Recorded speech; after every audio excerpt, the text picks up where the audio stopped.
आज देख रहे हैं लाख टके की बात। नमस्कार, मैं हूं अजय कुमार। सबसे पहले दिन भर की 10 बड़ी खबरें। देश के कई शहरों में लॉकडाउन के दौरान सड़क पर घूमते दिखे लोग। पुलिस ने जमकर ली खबर। न्यूज नेशन की लोगों से अपील, घर से बाहर ना निकले।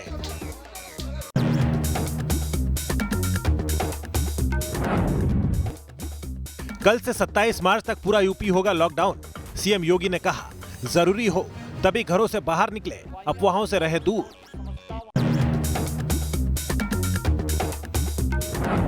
आज से पूरा पश्चिम बंगाल किया गया लॉकडाउन।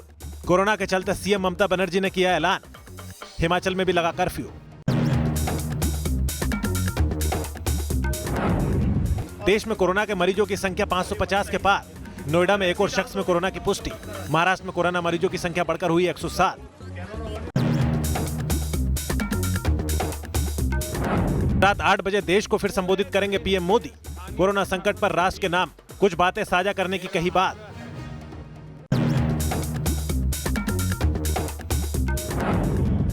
कोरोना को लेकर वित्त मंत्री का बड़ा ऐलान। 30 जून तक बढ़ाई गई इनकम टैक्स रिटर्न की तारीख। लेट भुगतान 12% से 9% किया गया।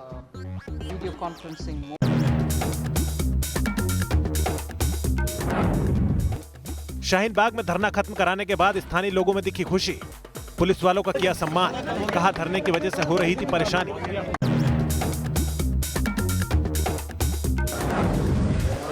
कोरोना वायरस के चलते टला राज्यसभा का चुनाव। परसों 56 सीटों पर होना था चुनाव। अगली तारीखों का ऐलान अभी नहीं।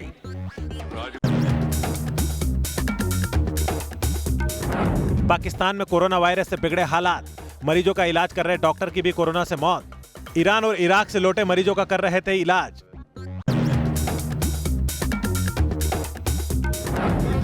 सात महीने बाद नजरबंदी से रिहा हुए उमर अब्दुल्ला। बोले, सभी राजनीतिक कैदियों को किया जाए रिहा। कोरोना के खिलाफ मिलकर लड़ने का है वक्त। आइए बात करते हैं कोरोना वायरस की।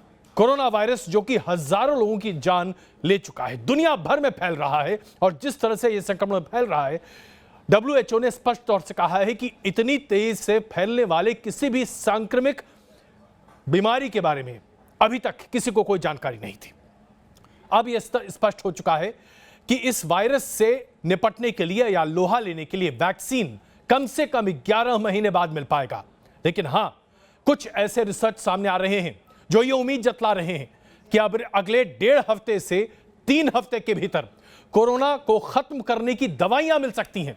जी हां, यहां मैं आपको बता दूं कि दवा कोरोना को सप्रेस करने के लिए होगा। कोरोना से छुटकारा दिलाने के लिए दवा मिलेगा। लेकिन वैक्सीन का मतलब यह होता है कि आप जब वैक्सीन ले लें, उसके बाद आप कोरोना से कभी ग्रसित हो ही नहीं सकते। वैक्सीन को आने में कम से कम 11 महीने का वक्त लगेगा। आइए आज की सबसे बड़ी खबर आपके सामने प्रस्तुत कर रहे हैं।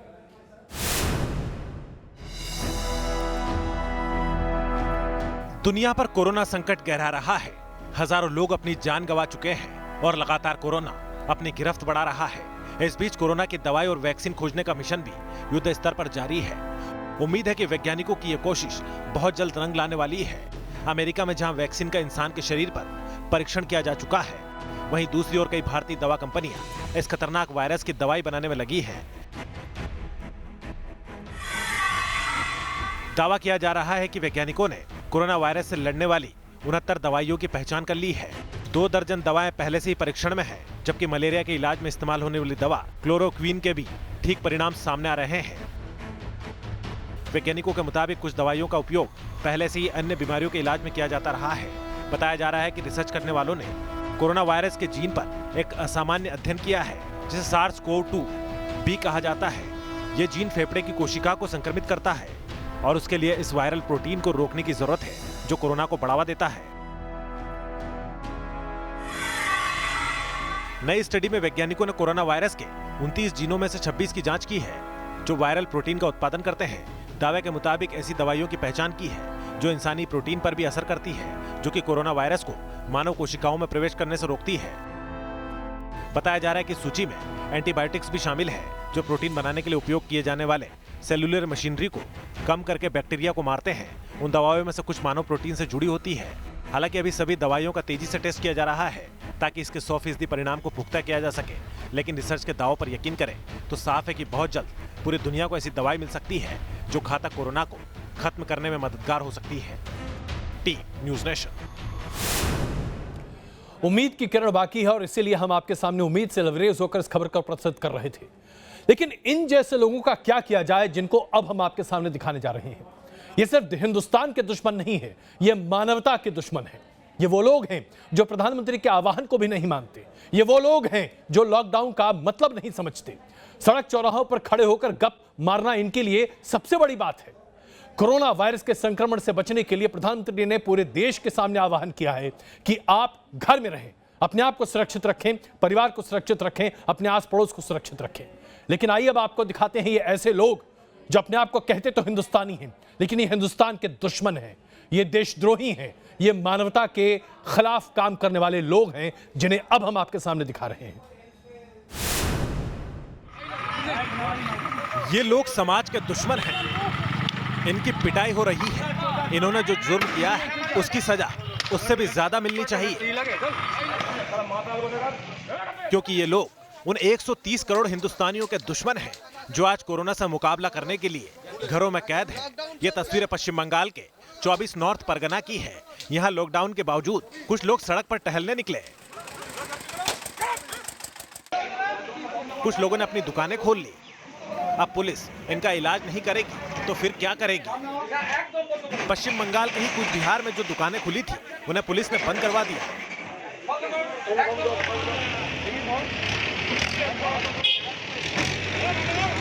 पश्चिम बंगाल के बाद अब आपको एमपी की राजधानी भोपाल की तस्वीरें दिखाते हैं। यहाँ टीटी नगर थाना इलाके में लॉकडाउन के बावजूद लोग घरों से बाहर निकल आए, जिन्हें पुलिस ने अपने ही अंदाज में सबक सिखाया। इन युवकों को पुलिस ने उठक बैठक करवाई और हिदायत दी कि अगर घर से बाहर निकले तो जेल में बंद कर दिया जाएगा।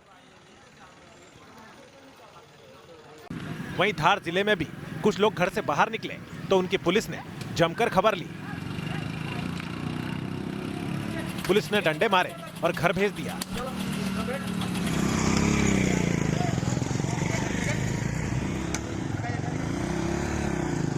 यहाँ देख सकते हैं कि कितने लोग सड़क पर दिख रहे हैं, जबकि कोरोना के कारण लॉकडाउन किया गया है। ये तस्वीर केरल के तिरुवनंतपुरम की है। यहाँ लॉकडाउन होने के बाद भी लोग अपनी गाड़ियां लेकर सड़क पर निकल गए, जिन्हें पुलिस समझा रही है please don't come out for road till 31st। UP के वाराणसी में भी लॉकडाउन के दौरान इसी तरह की भीड़ मार्केट में नजर आई। लोग अपनी जरूरत का सामान लेने के लिए निकले तो बाजार में भीड़ काफी बढ़ गई। जबकि कोरोना से निपटने के लिए लोगों को एक जगह जमा होने से मना किया गया है, लेकिन यहां लॉकडाउन तोड़ते लोग नजर आए।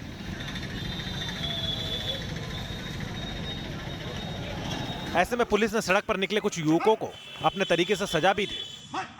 देख सकते हैं कि कैसे इन युवकों को मुर्गा बनाया जा रहा है। ये लोग बिना किसी कारण के घर से बाहर निकले थे। ये तस्वीरें मुंबई की है। यहाँ ऑटो वाले और बाइक पर निकले लोगों ने लॉकडाउन तोड़ा तो पुलिस ने लाठीचार्ज करके सबक सिखाया। वहीं गुजरात के सूरत में भी कोरोना के कारण शहर बंद है, लेकिन कुछ युवक बेवजह सड़क पर घूमते दिखे, जिन्हें पुलिस ने डंडे मारकर भगाया।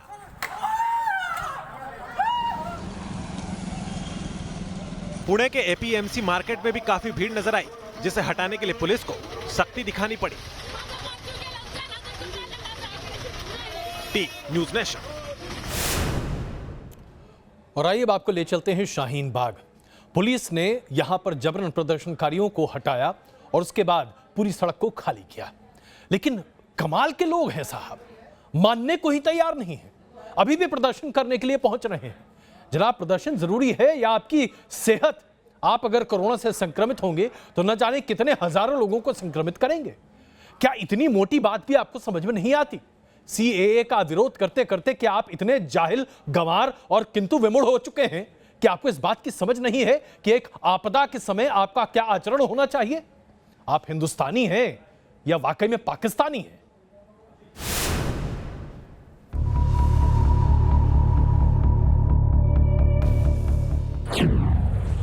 शाहीन बाग का हाई वोल्टेज ड्रामा, तस्वीर नंबर 1। शाहीन बाग में मंगलवार सुबह पुलिस का पहुंचना शुरू हुआ। कोरोना के चलते पूरी दिल्ली में धारा 144 लगा दी गई थी, तो शाहीन बाग को भी खाली कराना जरूरी था। दलबल के साथ पहुंची पुलिस ने लोगों से जाने की अपील की, तभी कुछ लोगों ने हूटर बजा दी।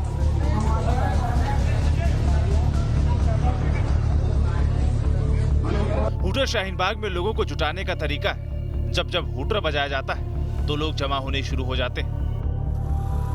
हूटर वाले इस तरीके से पुलिस भी वाकिफ थी, तो पहले से ही गलियों में बैरिकेडिंग कर दी गई थी ताकि लोग जमा ना हो सके।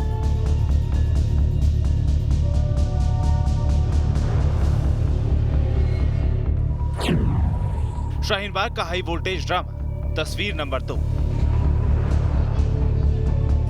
पुलिस लगातार लोगों को समझा रही थी, बावजूद इसके तकरीबन 5 से 7 लोग धरना स्थल पर आ डटे। पुलिस ने इन्हें फौरन हिरासत में ले लिया और लोगों से अपील जारी रही कि धरना स्थल पर ना पहुंचे।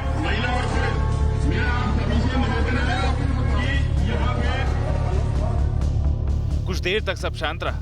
यही देखते हुए पुलिस के साथ आए दस्तों ने शाहीन बाग से तंबू और कुर्सियां हटाने शुरू कर दी। पहले जेसीबी लाकर भारी चीजों को हटाया गया, फिर एक एक कर तंबू उतारे गए, कुर्सी और खाटे हटाई गई।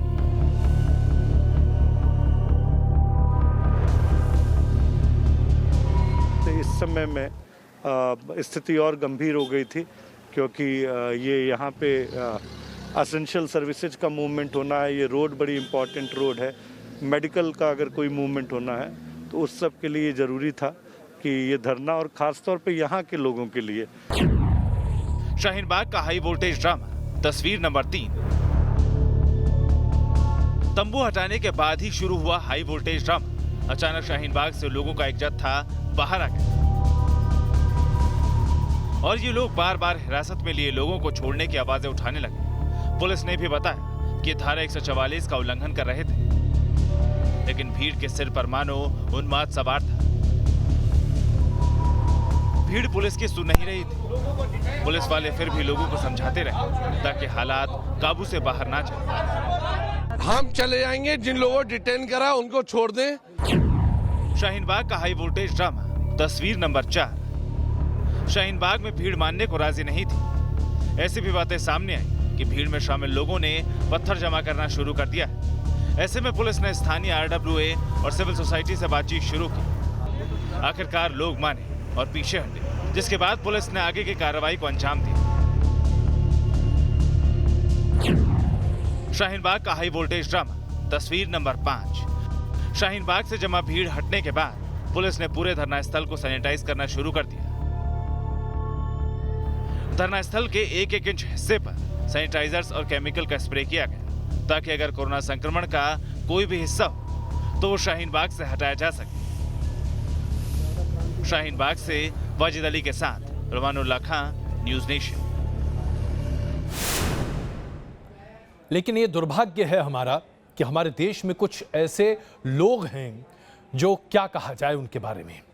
संक्रमण के इस दौर में जहां पर बहुत बड़ी मुसीबत और आपदा के तौर पर कोरोना वायरस पूरे देश भर में फैलने के कगार पर है, वहां कुछ लोग नकली मास्क, नकली सैनिटाइजर बनाकर और उसके साथ साथ इसकी कालाबाजारी कर जबरदस्त तरीके से कमाई कर रहे हैं। ऐसे लोगों के बारे में क्या कहा जाए? देशद्रोही?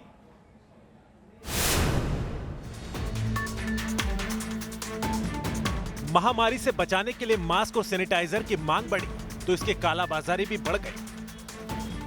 मुंबई से एक ऐसा ही मामला सामने आया जहां कुछ लोग लाखों लोगों की सेहत से खिलवाड़ करते नजर आए। मुंबई के अंधेरी और भिवंडी इलाकों में मास्क के ऐसे ही गोरखधंधे का खुलासा हुआ। मुंबई क्राइम ब्रांच ने यहां छापा मारकर करीब 25 लाख मास्क जब्त किए। इनकी कीमत 15 करोड़ रुपए से ज्यादा बताई जा रही है। पुलिस ने मास्क की कालाबाजारी के आरोप में 4 लोगों को गिरफ्तार कर लिया, जबकि 2 गिरफ्तार होने के डर से फरार हो गए।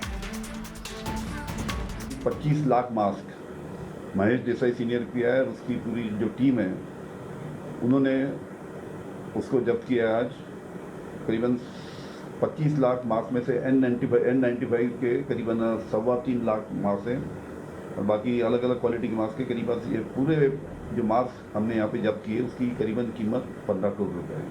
4 आदमी को हमने गिरफ्तार कर लिया है, 2 आदमी को हम ढूंढ रहे हैं, उनको भी जल्द से जल्द हम गिरफ्तार करेंगे। कोरोना को लेकर सबसे ज्यादा कोहराम महाराष्ट्र में मचा है। महाराष्ट्र में कोरोना के 100 से ज्यादा केस सामने आ चुके हैं। खतरे को देखते हुए मुंबई समेत पूरे महाराष्ट्र में पहले लॉकडाउन का ऐलान किया गया और फिर कर्फ्यू भी लगा दिया गया। लेकिन कुछ लोग फिर भी बाज नहीं आ रहे हैं और सांसों का भी सौदा कर रहे हैं। मुंबई जैसी तस्वीरें देश के कई शहरों से सामने आ रही है। दिल्ली समेत देश के कई शहरों में लॉकडाउन है। ज्यादातर दुकानें और सभी बाजार बंद है, लेकिन मेडिकल स्टोर को बंद से छूट दी गई है ताकि लोग हैंड वॉश, सैनिटाइजर, मास्क और जरूरी दवा खरीद सके। लेकिन इन चीजों की डिमांड अचानक बढ़ी है। ऐसे में कुछ दुकानदार और व्यापारी जमाखोरी में लगे हैं, जिससे लोगों को इन जरूरी सामानों के लिए लंबा इंतजार और लंबी कतार का सामना करना पड़ रहा है। दिल्ली के एक मेडिकल स्टोर की तस्वीरें भी यही बयां कर रही है। यहाँ मास्क, सैनिटाइजर के लिए लोग घंटों लाइन में लगे रहते हैं, लेकिन या तो किसी को दोनों जरूरी सामान मिलते नहीं या फिर काफी महंगे दामों पर मिलते हैं। आया था और मास्क वगैरह लेने के लिए आया था जी, लेकिन इतनी भीड़ है, लाइन में लग के लेना पड़ा है। बहुत ज़्यादा पैनिक हो रहा है। कितने का मास्क मिला और सैनिटाइजर? मास्क तो सस्ता ही पड़ गया, लेकिन सैनिटाइजर आपका 150 रुपये का छोटे से शीशी आया जी। कोरोना के संकट से दुनिया बेहाल है। भारत में इससे बचाव के लिए कड़े कदम उठाए गए हैं। सैनिटाइजर और मास्क की कीमत न बढ़ाने के फरमान भी जारी किए गए हैं, लेकिन हकीकत ये है कि मास्क और सैनिटाइजर मिल ही नहीं रहे हैं। T news nation. Corona virus का संक्रमण किस तरह से देश में फैल रहा है, आइए अब जरा इसके बारे में चर्चा करें। राजस्थान के 2 शहर भीलवाड़ा और झुंझुनू ऐसा लगता है कि कोरोना वायरस के सबसे बड़े केंद्र बनकर उभर रहे हैं, ठीक वैसे ही जैसे महाराष्ट्र का मुंबई। लेकिन पंजाब में 30,000 NRI को क्वारंटाइन किया गया है। अब आप समझ जाइए कितनी बड़ी संख्या में लोगों को क्वारंटाइन करने की आवश्यकता पड़ रही है और कितनी बड़ी आपदा हमारे ऊपर है। राजस्थान में कोरोना से कोहराम, भीलवाड़ा और झुंझुनू में कोरोना कहर। जैसे जैसे दिन बीत रहे हैं, राजस्थान में कोरोना तेजी से पैर पसार रहा है। चंद दिनों में राजस्थान में कोरोना के इतने ज्यादा मरीज मिल गए हैं कि राजस्थान में हड़कंप मचा है। सबसे ज्यादा कोरोना के मरीज भीलवाड़ा और झुंझुनू में मिल रहे हैं, जिसके चलते भीलवाड़ा में सरकार ने कर्फ्यू लगा दिया है। चिंता इसलिए बढ़ रही है क्योंकि यहाँ कोरोना के पॉजिटिव केस इतनी तेजी से बढ़े हैं कि अस्पताल में मरीजों की भीड़ लग गई है। भीलवाड़ा के सरकारी अस्पतालों में इतने ज्यादा मरीज भर्ती हैं कि अगर इसी तरह कोरोना संक्रमण फैलता रहा तो भीलवाड़ा में हालात बेकाबू हो सकते हैं। ऐसे में पुलिस प्रशासन मिलकर कोरोना के खिलाफ मिशन छेड़े हुए हैं।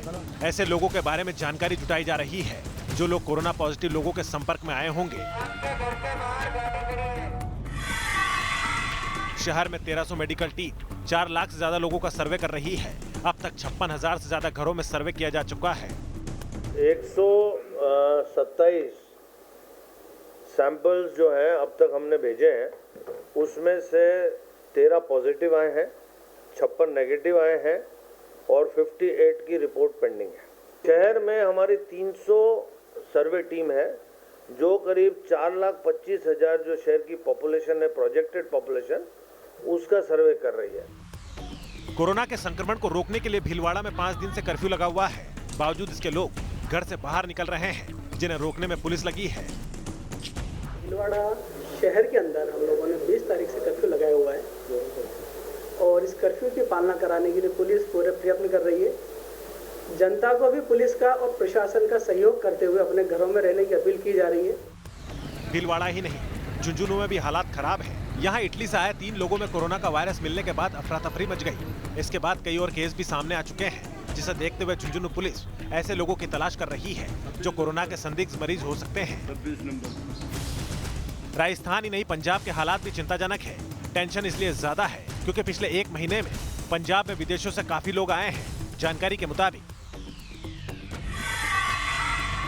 बीते 1 महीने में पंजाब में विदेशों से करीब 90,000 लोग लौटे हैं।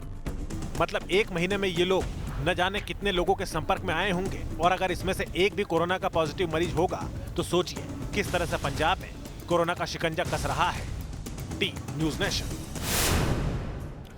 और आइए अब आपको दिखाते हैं कैसे 16 ऐसे प्राइवेट लैब्स हैं जिन्हें सरकार ने आदेश दिया है, जिनके इजाजत के बाद अब कोरोना की टेस्टिंग इन सभी लैब्स में की जाएगी। इन तमाम सुविधाओं के बारे में आइए देखते हैं क्या कह रहे हैं डॉक्टर।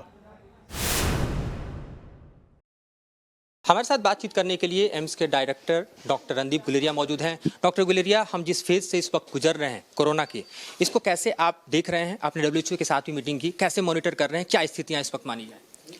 तो अगर हम देखें इस फेज़ में जैसे हम गुजर रहे हैं, हर रोज़ केसेस बढ़ रहे हैं और अब हमें तैयार रहना चाहिए कि हम अगले फेज़ में पहुंच सकते हैं, कम्युनिटी स्प्रेड हो सकता है। और इसीलिए सरकार ने भी ये पूरा लॉकडाउन किया है, क्योंकि कुछ हद तक ये डर लग रहा है कि अब जो केसेस आ रहे हैं वो हमारी कम्युनिटी में स्प्रेड हो जाएंगे और फिर एक जगह से दूसरी जगह एकदम फैल जाएंगे। लगातार केसेस बढ़ते जा रहे हैं और जो ग्रोथ हो रहा है वो बेहद डरावना है। क्या कहना चाहेंगे लोगों को, क्योंकि तमाम ऐसे लोग हैं जो लॉकडाउन की स्थिति में भी मानने को तैयार नहीं है, घरों से बाहर निकल रहे हैं, हालांकि पुलिस फोर्स अपनी तरफ से लगातार कोशिश कर रही है कि उनको घरों में भेजा जाए। मैं यही कहना चाहूँगा कि अगर हम केसेस को कंट्रोल करना चाहते हैं तो उसका जो चेन ऑफ स्प्रेड है उसको तोड़ना पड़ेगा। और ये जो कोरोना वायरस इन्फेक्शन है ये इसमें ह्यूमन टू ह्यूमन स्प्रेड है। अगर हम घर पे रहें और लोगों से ना मिलें और ये कांटेक्ट में ना आए, क्राउडेड प्लेसेस में ना जाएं, तो इस चेन को हम तोड़ सकते हैं और इसलिए केसेस नहीं बढ़ेंगे। लेकिन अगर हम इसको ना माने, इसका पालन ना करें, तो हमें भी इन्फेक्शन होगा, हम कोरोना वायरस को अपने घर पे ले आएंगे और हमारे घर में सबको इन्फेक्शन होने का डर है। और अगर हमें इन्फेक्शन, हम बाहर जाएंगे तो हम एक इंडेक्स केस बन जाएंगे जो कम्युनिटी में स्प्रेड करेगा। इसलिए इस दौर में जब हम इस हफ्ते 10 दिन में जो हम गुजर रहे हैं, इसमें सोशल डिस्टेंसिंग एंड घर पे रहना, होम क्वारंटाइन बहुत बहुत ज़रूरी है, क्योंकि यही डिसाइड करेगा कि आगे हमारा जो कर्व है वो फ्लैटन होता है या एकदम बढ़ता है। नेक्स्ट कोर्स ऑफ एक्शन के लिए कितने तैयार हैं हम, जो परिस्थितियां इस वक्त दिखाई दे रही हैं? तो नेक्स्ट कोर्स ऑफ एक्शन के लिए रोज़ और कई हफ्तों से तैयारी चल रही है। हॉस्पिटल को अपग्रेड कैसे किया जाए, बेड्स कैसे क्रिएट किया जाए हर एक लेवल पे, चाहे वो डिस्ट्रिक्ट लेवल हो, स्टेट लेवल हो या सेंट्रल हॉस्पिटल्स हो। एक PPEs और अदर इक्विपमेंट कैसे तैयार किया जाए, ट्रेनिंग कैसे की जाए। हम रेगुलर ट्रेनिंग अपने स्टाफ की कर रहे हैं, क्योंकि हेल्थ केयर वर्कर्स की ट्रेनिंग बहुत ज़रूरी है इन्फेक्शन कंट्रोल के लिए। उनको अपने आप को स्वस्थ रखना है, उनको देखना है कि उनको इन्फेक्शन ना हो।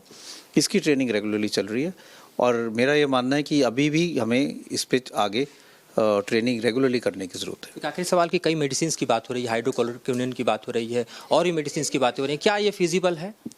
तो अभी हमारे पास कोई डेफिनेटली प्रूफ ट्रीटमेंट नहीं है, लेकिन जो लोग फ्रंट लाइन पे काम कर रहे हैं, अगर हम कुछ भी उनके लिए दवाई दे सकते हैं जिससे थोड़ा सा चांस हो कि उनको प्रोटेक्शन मिले, या जो पेशेंट्स आ रहे हैं जिनको सीवियर प्रॉब्लम है, उनमें कोई ऐसी ट्रीटमेंट हो जिसमें कुछ होप हो कि इनसे उनका बचाव हो सकता है, तो इस सिचुएशन में जो इमरजेंसी और पैंडेमिक वाली सिचुएशन है, इसमें वो ट्रीटमेंट अगर वो सेफ़ है और उसको क्लोजली मॉनिटर कर सकते हैं तो हमें वो ट्राई करनी चाहिए। ये बात सही है कि ये एक्सपेरिमेंटल पॉइंट ऑफ व्यू से ट्रीटमेंट रहेगा।